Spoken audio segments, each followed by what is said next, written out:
अस्सलाम वालेकुम students, how are you all doing? I hope you all are doing fine. आज हम start करने जा रहे हैं टॉपिक एसिड्स और बेसिस वाला। ठीक है, इसमें डिफरेंट कॉन्सेप्ट्स हैं डिफरेंट साइंटिस्ट के। आर्हीनियस से पहला कॉन्सेप्ट आ जाता है आर्हीनियस का। आर्हीनियस ने कहा था कि एसिड और बेस जो है वो क्लासिफाइड होते हैं उनके वाटर के अंदर क्या बिहेवियर है उसकी बेस पे, यानी कि वाटर में वो डिसोसिएट होते हैं कि नहीं, कितनी अमाउंट में डिसोसिएट होते हैं, कितने अनडिसोसिएटेड रहते हैं, उस पर डिपेंड करता है कि एसिड और बेस का कि कितना स्ट्रॉन्ग एसिड है और कितना स्ट्रॉन्ग बेस है। इस सब चीजों को एसिड बेस की definition, strong acid weak acid, strong base weak base की डेफिनेशन हम इसमें डिस्कस करेंगे। पहले हम एसिड की डेफिनेशन देखते हैं। And acid is that substance which dissociate in water to give proton और हाइड्रोक्सिनम आयन।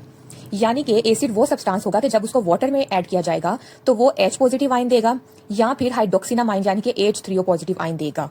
ठीक है, उसको कहेंगे हम एसिड। एग्जाम्पल देख लेते हैं।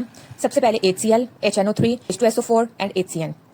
तो इसमें सबसे पहले हम एग्जांपल देखते हैं हाइड्रोजन क्लोराइड की। ठीक है, जब हाइड्रोजन क्लोराइड वाटर के अंदर ऐड होगा तो होगा हाइड्रोक्सिनम आयन और साथ क्लोराइड आयन।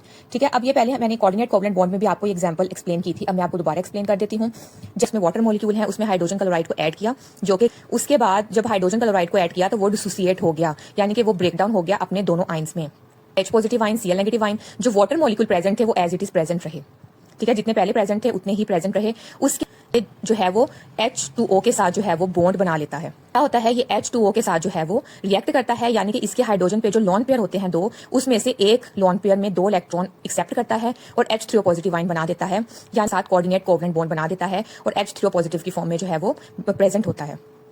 डेफिनेशन में आता है, यानी कि H पॉजिटिव भी दे कोई भी एसिड या H3O पॉजिटिव दे, दोनों जो है वो एसिड को शो करते हैं। ये वाली बात H प्लस जो है उसकी पॉसिबिलिटी होती है कि वो लोन पेयर यानी कि 2 इलेक्ट्रॉन को एट अ टाइम जो है वो ऑक्सीजन से ले सकता है और बॉन्ड बना सकता है।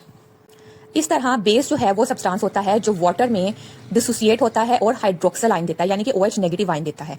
इसमें एग्जांपल आ जाती है NaOH, KOH, BaOH2। ठीक है, अब ये देखें, इस केस में जब सोडियम हाइड्रोक्साइड को वाटर में ऐड किया, एक तो इसने जो है वो सोडियम आयन दिया, दूसरा हाइड्रोक्सिल आयन दिया, तो मतलब ये एक बेस है।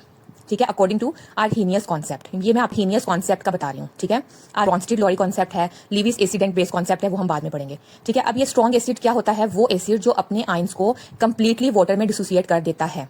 H2SO4, HNO3 यानी कि मिनरल एसिड जो हैं, जो इनऑर्गेनिक तरीके से बनते हैं, वो है जी स्ट्रॉन्ग एसिड। अब स्ट्रेंथ डिपेंड करती है कि कितना ज्यादा वो आयनाइज हो जाता है। वीक एसिड जो है वो कंप्लीटली डिसोसिएट नहीं होता।